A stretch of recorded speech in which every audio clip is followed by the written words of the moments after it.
As well as taking on multiple members of his own family, he's taking a swipe at the British press too. They have been front and centre, and one reporter in particular.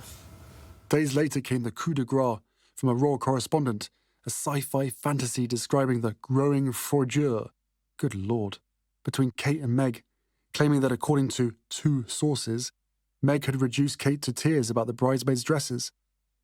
This particular Royal correspondent had always made me ill. She'd always got stuff wrong. Issues today. There she is. Oh my goodness! So this is the lady, folks at home. What page are you up to, Camilla? This is the lady at home who gets it always wrong.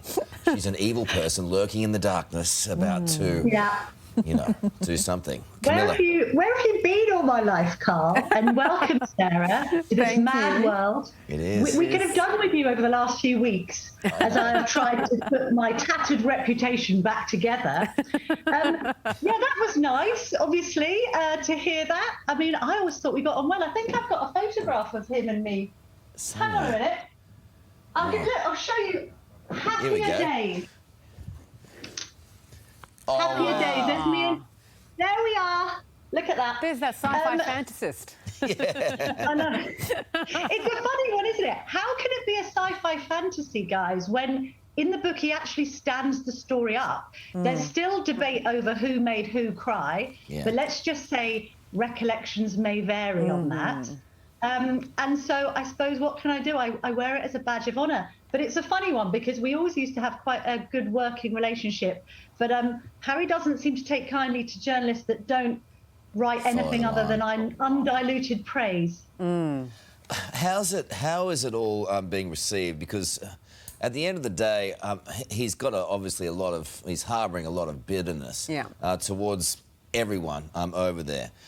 So, I mean, if you're going to take down your family, he's taking down the family. And it's not easy to take down an institution, and he's trying his best to do that. Is it going to work?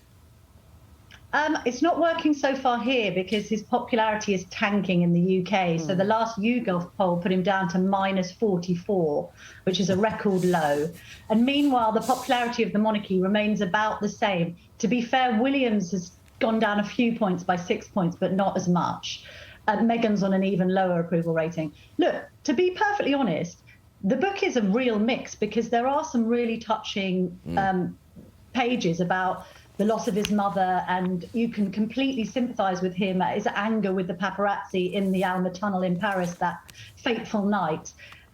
But then it kind of goes from those sorts of tender and extremely revelatory moments to kind of the inane and the puerile, discussions of whether or not he had frostbite on his genitals and how he lost his virginity when he was, with this older woman who treated him, quotes, like a stallion, is probably a case of TMI. I mean, I don't know if I needed to know that level of detail of his life.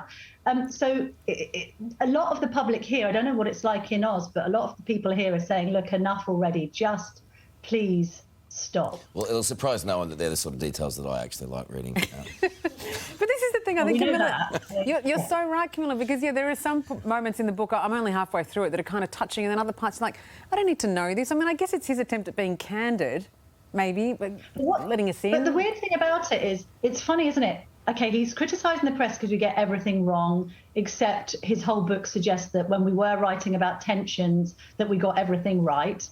He's also historically criticised, say, Thomas Markle, Meghan's dad. And I kind of view this attack on his own family as Thomas Markle on steroids. I mean, this is full on. This is not just through the medium of this book, but all of the interviews he's done on top. So it's been unrelenting. Although, interestingly, there is a piece in the Sunday Times today saying, actually, the royals are hoping for reconciliation. Perhaps because they just feel that they have to be reasonable in the face of unreasonableness. He's threatening another book. He gave an interview to my colleague Bryony where he said, I've got enough material for another volume. We know that Meghan also wants to write her book. Oh, my God. So maybe the royals are thinking... Enough already. I know, but I think the royals are thinking we need to batten down the hatches now. Camilla, do you know what's going to happen? Basically, she's going to chamois all of his spirit out, and he's written about as much as he can. Once she's chamoised the spirit out, she'll throw him in, she'll throw him out, then she'll do another book. But You heard it here first. You okay? You okay? Oh, I mean, she hates it when I'm right. His spirit's been shammy.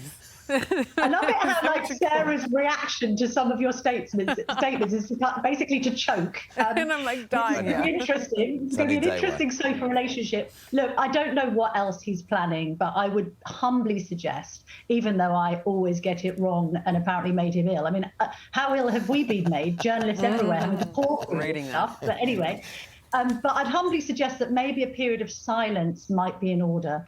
Indeed. I think that's a very good idea. You're so wise. When you're not being taken down by a royal, you're wise as an owl. Thank you so much. We'll see you soon.